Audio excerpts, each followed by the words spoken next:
요즘으로 치면 한류 스타였던 것이죠. 사실 추사 김정희 하면 추사체로 유명하기 때문에 글씨의 대가로만 알고 있는데 채 1m도 되지 않던 그림이 14m에 이르게 되는 기이한 일이 일어납니다. 어느 날 갑자기 세상에서 호련히 종적을 감춥니다. 여기서 믿거나 말거나 세안도에 얽힌 기묘한 이야기가 전해집니다. 도대체 무슨 일이 있었는지 지금부터 살펴보겠습니다. 안녕하십니까. 역사를 교과서보다 재미있게, 드라마보다 깊이 있게 알려드리는 역사 스토리텔러 김재환입니다. 오늘은 추사 김정희의 그림, 세안도에 얽힌 기묘한 이야기를 들려드리겠습니다. 사실 추사 김정희 하면 추사체로 유명하기 때문에 글씨의 대가로만 알고 있는데 추사 김정희는 그림에도 상당히 조예가 깊으신 분이었습니다. 추사가 그린 그림 세안도는 1844년 제주도에서 제작된 이후 2020년 국립중앙박물관에 안착하기까지 무려 176년간 동아시아 3국을 오가는 여정을 거칩니다. 또한 이 과정에서 채 1m도 되지 않던 그림이 14m에 이르게 되는 기이한 일이 일어납니다. 세안도에 도대체 무슨 일이 있었는지 지금부터 살펴보겠습니다. 먼저 세안도를 한번 보실까요? 세안도는 허름한 집의 양측으로 소나무 두 그루와 측백나무 두 그루가 그려져 있는, 얼핏 보면 상당히 평범해 보이는 그림입니다. 그런데 이런 세안도가 국보로 지정된 것은 추사의 뛰어난 그림 실력 외에도 무려 3세기에 걸친 역사가 차곡차곡 누적되어 있기 때문입니다. 명작의 탄생은 추사 김정희의 고난에서 시작되었습니다. 금석학의 대가이자 추사체의 창조자인 추사는 당시 집권 세력이었던 안동 김씨의 모함으로 55세의 나이에 제주도 유백길에 오릅니다. 물설고 바람까지 거센 낯선 섬에서 늙은 선비가 지내는 것도 어려운데 가시 울타리를 지른 집안에서 갇혀 지내야 하는 위치안리라는 최악의 유배형이 내려졌습니다. 음식은 물론이고 옷도 스스로 지어 입어야 했습니다. 그러나 생활보다 견디기 힘든 것은 외로움이었습니다. 설상가상으로 육지에 있던 부인의 사망 소식까지 전해지며 추사의 심신은 급속도로 무너지기 시작했습니다. 그런데 이런 추사를 아무도 찾지 않았지만 단 한 사람, 김정희의 제자이자 중국을 수차례 다녀온 역관 이상적이 남몰래 추사 김정희를 찾았습니다. 이상적은 중인이지만 학식이 매우 높았고 고매한 심성을 가진 사람이었습니다. 이상적은 청나라에 다녀올 때마다 추사가 좋아하는 책을 어렵게 구해왔습니다. 돈을 주고도 사기 어렵다는 이 귀한 책을 어찌 늙은 죄인에게 준단 말인가. 이상적이 다녀간 후 마음이 헛헛해진 추사는 제자의 마음에 보온하기로 결심했습니다. 추사는 귀향지에서 어렵게 구한 종이를 이어붙여 제자 이상적을 위한 그림을 그리기 시작했습니다. 그림에 이상적의 호인 우선을 언급함은 물론이요, 공자의 말을 인용하여 감사의 마음을 담기까지 했습니다. 추워진 뒤에야 소나무가 시들지 않음을 알게 된다고 했네. 세안도의 초라한 집은 추사 자신이 유배되었던 장소이고 변하지 않는 소나무는 이상적의 늘 푸른 마음을 표현한 것입니다. 자, 여러분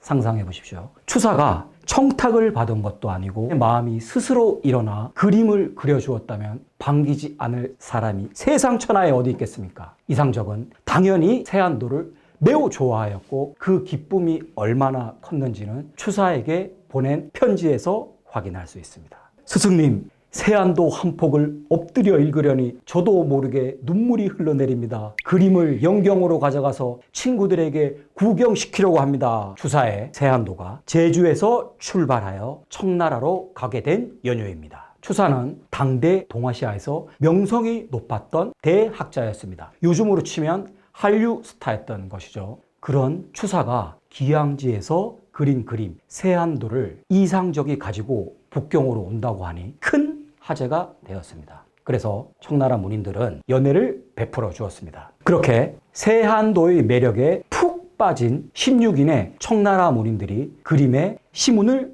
덧붙입니다. 세안도가 길어지게 된 연유입니다. 세안도는 더 이상 전해지지 않는 것으로 알려진 회화 기법인 초묵법으로 그려진 것입니다. 초묵법이란 것은 묵을 진하게 갈아서 물기를 없앤 상태에서 오직 붓의 속도로만 농담을 표현하는 고도의 회화 기법입니다. 30년 넘게 스스로 수련하여 회화의 경지에 이르게 되었던 것입니다. 그러나 추사 김정희의 마스터피스 세안도는 이상적의 제자를 비롯한 여러 인물에게 전해지다 어느 날 갑자기 세상에서 호련히 종적을 감춥니다. 세안도가 다시 세상에 나온 데는 일제강점기인 1931년이었습니다. 지금부터 세안도의 경매를 시작하겠습니다. 놀랍게도 세안도가 경매 시장에 나왔고 세안도를 낙찰받은 인물은 우리 조선인이 아닌 일본인 후지츠카 치카시였습니다. 후지츠카는 1926년부터 경성제국대학의 교수로 재직 중이었는데요. 추사의 진가를 알아보고 추사의 작품 세계에 완전히 매료되었습니다. 후지츠카는 조선에 머무는 17년 동안 추사 연구는 물론이고 팔도를 돌아다니며 추사의 모든 작품을 모으는데 열성을 다했습니다. 후지츠카가 가장 사랑했던 작품은 여러분의 예상대로 추사의 글씨나 다른 그림이 아닌 바로 세안도였습니다. 그가 세안도를 얼마나 사랑했는지 알 수 있는 일화가 있는데요. 조선에 머무는 1939년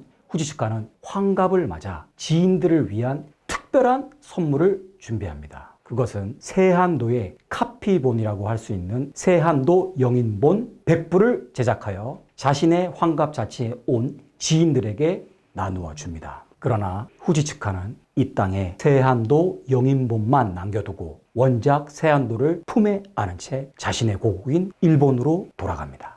여러분, 세안도를 찾아와야겠죠. 세안도 기환 프로젝트가 펼쳐집니다. 1944년 당시 40대 초반이었던 조선 최고의 서예가 손재형 선생이 추사 김정희의 세안도 기한 프로젝트를 실시합니다. 손재형 선생은 서예라는 말을 탄생시켰으며 이건희 회장 이전 겸재정선의 인왕제색도를 보유했을 정도로 우리 문화재에 대한 애정이 매우 높았던 인물입니다. 배를 타고 현해탄을 건너 일본에 도착합니다. 그리고 후지츠카의 집 인근에 하숙을 하며 수시로 그의 집을 드나듭니다. 돈은 얼마든지 원하는 대로 드리겠소이다. 세안도를 꼭 돌려주십시오. 후지츠카는 처음에는 손재형 선생의 제안을 완강하게 거부합니다. 그러나 매일같이 자신을 찾아 때로는 떼를 쓰고 겁박하고 애걸복걸을 하는 손재형을 보며 젊은 날 추사를 향한 자신의 열정과 진심을 보며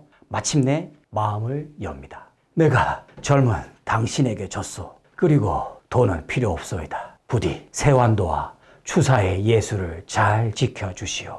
여기서 믿거나 말거나 세안도에 얽힌 기묘한 이야기가 전해집니다. 손재형 선생이 세안도를 가지고 일본을 떠나 우리나라로 돌아온 후 후지스카 선생의 집이 폭격을 당하고 맙니다. 세안도는 완전 소실의 위기를 혹시 스스로 면했던 것은 아닐까요? 우리나라로 돌아오고 얼마 후 우리는 드디어 독립을 맞이합니다. 이에 손재형 선생은 너무나 기쁜 마음에 세안도를 고이 품에 안고 독립선언문 33인 중 3분의 독립운동가를 찾아갑니다. 초대 부통령인 이시영, 구한말 최고의 서예가였던 오세창, 역사학자였던 정인보 선생은 세안도를 보고 크게 감격합니다. 손재형 선생은 나라의 독립을 위해 애쓴 이 3분에게 세안도에 글을 남겨줄 것을 청합니다. 세안도에 구국의 광복이라는 역사가 보태지는 순간입니다. 여러분, 지치시면 안 됩니다. 세안도의 여정은 여기서 끝나지 않습니다. 세안도는 위태로웠던 대한민국의 근현대사를 유랑합니다. 그리고 마침내 이 세안도는 손색이 손창근 부자에게 전해집니다. 이들은 누구일까요? 1903년 개성에서 태어난 손색이 씨는 인삼 재배와 무여복을 통해 큰 부를 축적합니다. 개성 상인인 그는 풍부한 정보력으로 전쟁 가능성을 미리 감지합니다. 그리고 야밤을 틈타 자신의 인삼밭에 남은 인삼을 모조리 트럭에 싣고 북한을 탈출합니다. 남한에서 인삼이 미천이 되어주긴 했으나 전쟁이 발발하며 그의 삶도 완전히 초토화되고 빗물로 빨래를 하며 어려운 시절을 버텨냅니다. 그의 장남 손창근이 아버지의 사업에 가세하며 지구명에도 볕이 뜨기 시작합니다. 두 부자는 사업을 통해 조금씩 모은 돈으로 우리의 문화재를 모으기 시작합니다. 그리고 아버지 손세기 씨가 실수를 맞았을 때 정선, 김홍도 등의 그림 200점을 서강대에 기증하였습니다. 아버지 손세기 씨가 돌아가시고도 손창근 선생의 대를 이은 기부는 평생을 걸쳐 이어집니다. 2008년 국립중앙박물관에 1억 원 기부, 2012년에는 식모기를 맞아 남산 2배 면적의 임야를 산림청에 무상으로 기증합니다. 이때 기증된 임야는 용인 석포숲 공원으로 시민의 품에 안기게 되는데 아시겠지만 이 당시 용인은 굉장히 부동산 개발이 활발하던 시기였습니다. 손창근 선생은 민간 건설사를 비롯한 수많은 곳에 매매 요구를 뿌리치고 이 땅을 무상으로 기증합니다. 50년간 사비를 들여 심은 나무는 덤이었습니다. 그는 기부 당시 신상 공개를 원하지 않아 산림청 직원들은 그의 얼굴도 보지 못했다고 합니다. 손창근 선생은 평생을 근금절약하며 사시느라 환갑잔치는 물론이고 칠순잔치도 하지 않았습니다. 88살 미수연을 맞아 연고도 없던 카이스트에 50억 원 상당의 부동산과 현금을 기부하더니 아흔이 되던 2018년도에는 3명의 자식들 집에 있던 작품까지 모조리 회수하여 무려 300점이 넘는 우리 문화재를 국립중앙박물관에 기증합니다.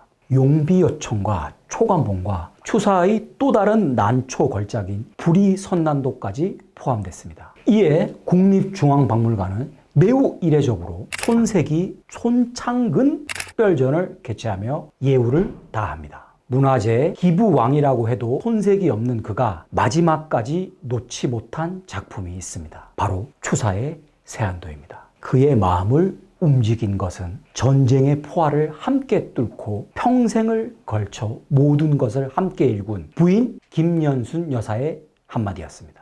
돈이고 땅이고 다 나눠주는 걸 좋아하시는 양반이 세안도는 도저히 못 놓겠어요? 나 주세요. 나는 줄 수 있잖아요. 내가 기부할게요. 2020년 12월 9일 손창근홍이 세안도마저 끝내 기부하기로 결정하자 당시 정부에서는 문화유산 보호유공자에 대한 포상을 시작한 이래 최초로 금관 문화훈장을 수여합니다. 세안도를 떠나보낸 그의 마음은 어땠을까요? 한 가지 마음으로 설명이 불가능할 것 같습니다. 여기까지가 저와 함께 돌아본 세안도의 176년간의 여정이었습니다. 팔아먹을 수만 있다면 그림이 아니라 나라까지 팔아먹으려는 금수만도 못한 인간들의 탐욕을 세안도를 그리고 지킨 사람들이 정화하며 우리 세상이 유지되는 것이 아닐까 생각해 봅니다. 세안도는 세태에 따라 사람을 배반하지 않는 이상적의 작은 마음과 그런 마음에 감사할 줄 아는 추사의 또 다른 마음이 전해져 훌륭한 작품이 되었고 돈과 상관없이 예술을 지키려는 바보 같은 이들의 선한 마음이 더해져 명작이 되었습니다. 세안도 원본은 국립중앙박물관에 있으니 기회가 되시는 분들은 한번 찾아가 보기를 권해드리고요. 또한 제주도에 가면 추사박물관과 당시의 유배지가 그대로 재현되어 있고 카피본이지만 세안도를 볼 수 있다고 하니 제주도에 가셔서 맛집만 찾아다니지 마시고 추사박물관을 가보는 것도 권해드립니다. 저의 역사 강의를 현장에서 듣고 싶은 분들은 여기 아래 나가고 있는 제 메일로 문의 주시면 감사하겠습니다. 지금까지 역사 스토리텔러 김재완이었습니다. 감사합니다.